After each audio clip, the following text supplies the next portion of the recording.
Lombok Utara, Kamis tanggal 15 Oktober 2020, bertempat di Aula Dinas LHPKP Kabupaten Lombok Utara diadakan pembinaan terhadap kelompok swadaya masyarakat KSM pengelola sampah pada kegiatan sosialisasi kebijakan pengelolaan persampahan, bidang pengelolaan persampahan, limbah B3 dan peningkatan kapasitas Dinas Lingkungan Hidup, Perumahan dan Kawasan Permukiman Kabupaten Lombok Utara.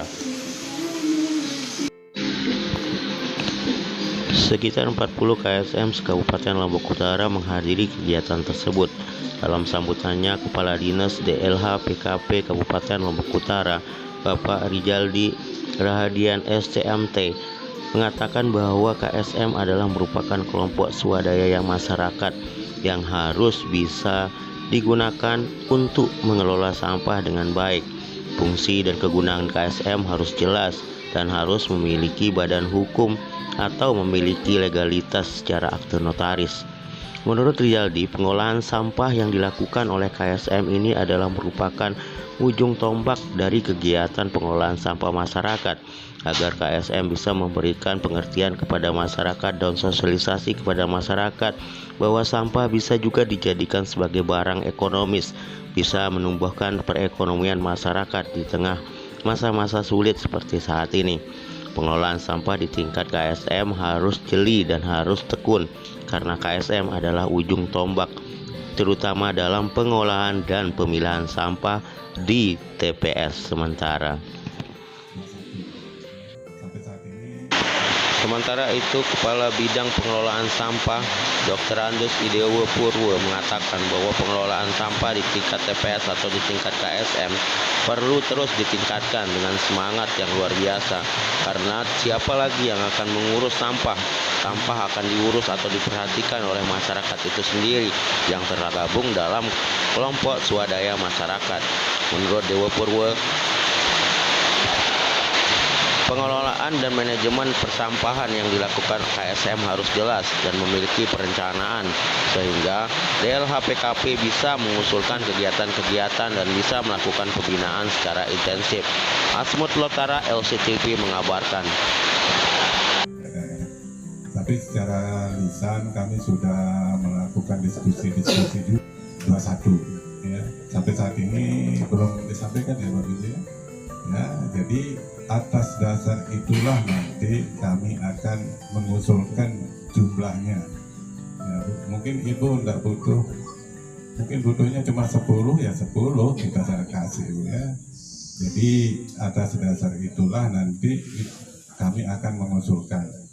Nah itu yang kami sampaikan tadi, supaya semua KSM ini dapat membuat rencana kegiatan di tahun 2021 itu apa sih. Atas dasar itulah nanti kami mengusulkan ke TAPD eksekutif dan akan dibahas juga dengan TAPD legislatif dengan teman-teman di DPR.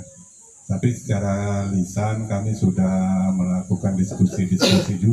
Ya, ini KPP istilah saja di balai pada saat pembangunan ini istilahnya KPP dibentuk itu ya. Jadi pada saat dibuatkan akte notaris pakai nama apa Bu?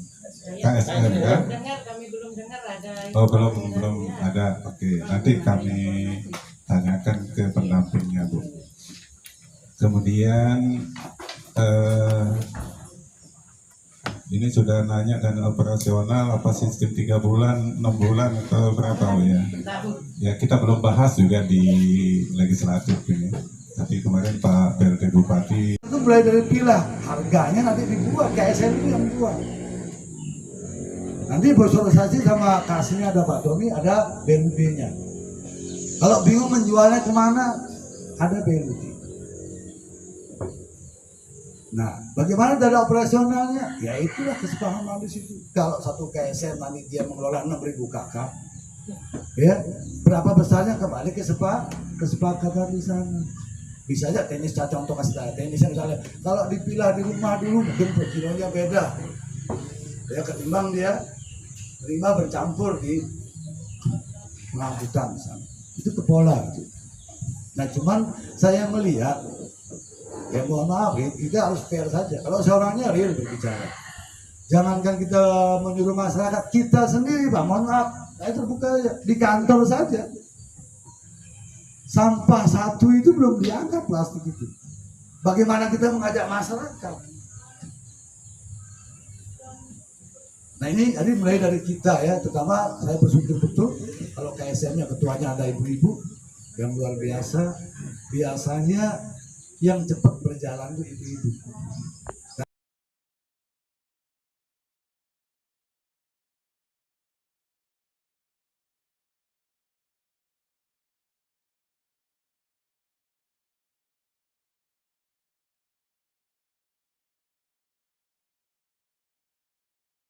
Ini mempunyai legalitas dulu. Mungkin di sisa tahun 2020 ini kita bisa menyelesaikan legalitas itu, buat rencana kerjanya, membuat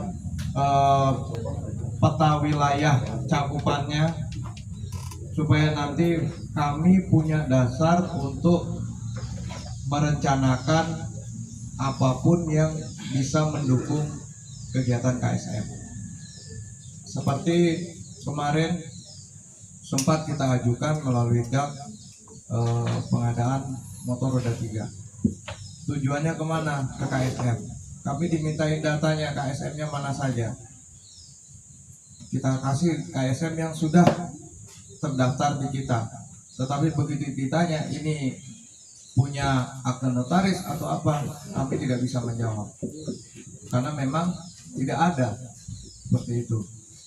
Hanya dari SK pembentukan kepala desa. Nah, karena memang ini bentuknya nanti suatu bentuk hibah atau bantuan, memang mau tidak mau kita dituntut untuk punya seperti itu, ya. Kita punya legalitas yang jelas atas kelompok kita ini.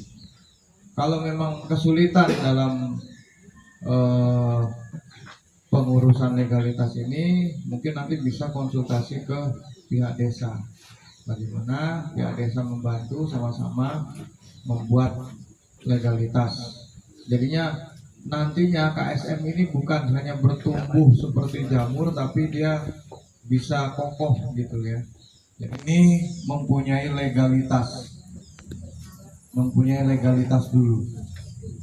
Mungkin di sisa tahun 2020 ini kita bisa menyelesaikan legalitas itu, buat rencana kerjanya, membuat peta wilayah cakupannya, supaya nanti kami punya dasar untuk merencanakan apapun yang bisa mendukung kegiatan KSM.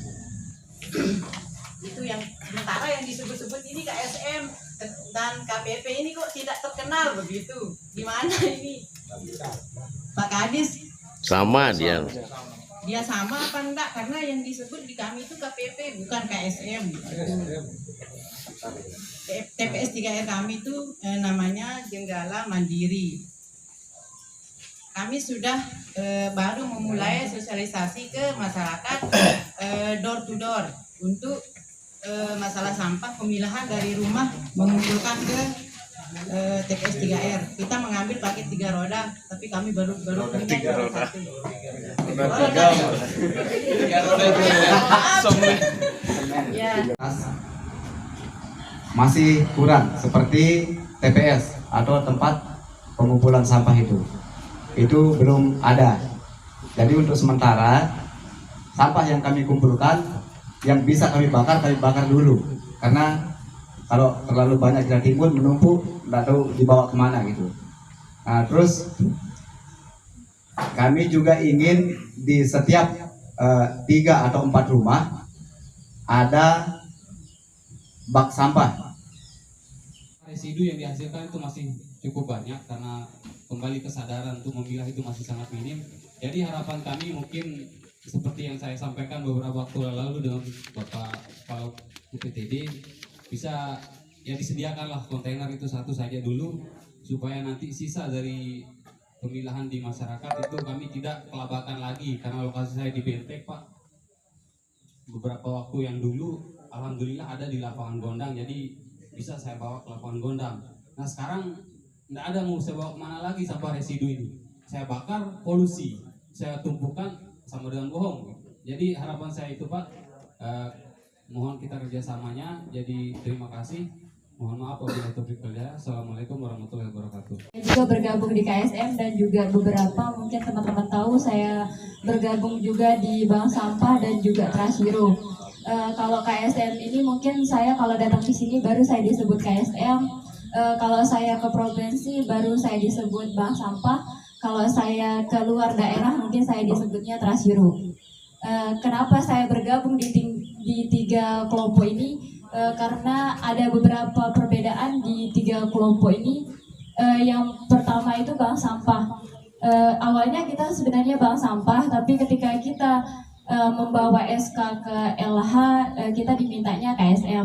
Makanya kita bentuk KSM. Sangat semangat dari Bapak Kepala Dinas sama Bapak Kabit tadi bahwa akan membina daripada KSM yang ada di Lombok Utara. Itu tidak terlepas dari bahwa KSM itu mempunyai akte notaris. Itu saya dari 2017 Pak berdiri di mungkin KSM yang pertama di KMU yang TPS 3R maksud saya, di mana setelah operasional Pak diresmikan oleh Bapak Bupati, Bapak Kepala Dinas juga datang, tapi setelah itu hilang, tidak ada pembinaan selanjutnya bagaimanapun, walaupun datang 1-2 kali. Itu yang pertama.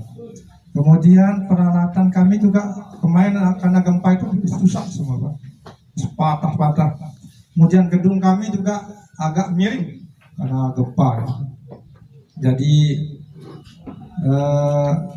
mohon kiranya kami juga diperhatikan, dibina juga Pak. Dan perlu diketahui bahwa kami